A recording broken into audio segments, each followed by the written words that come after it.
So I want to talk about forecasting briefly. Forecasting is a huge part of what we do as advertisers. We strategize the plan, thinking about future periods and goals. How can we as advertisers take a deeper look at a brand's supply chain situation to better plan for the future?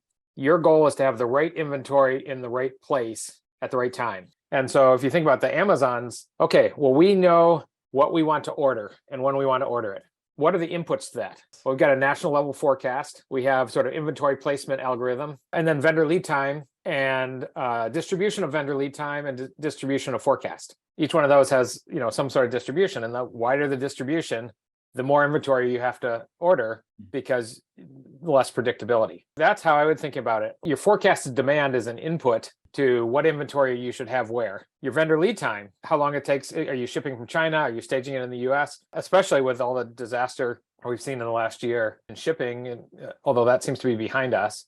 But your vendor lead time and the variability in that is a input. And then how do you distribute that across the country is an input.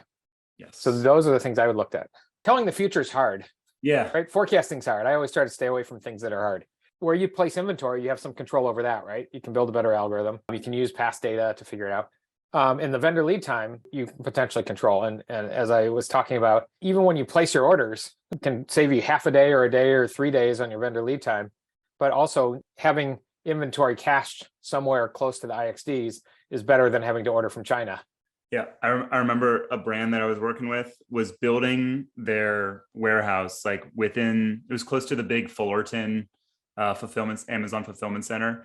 And they were just buying warehouses as close as possible to that fulfillment center so that they could just, same day get their containers into the fulfillment center whenever that order came.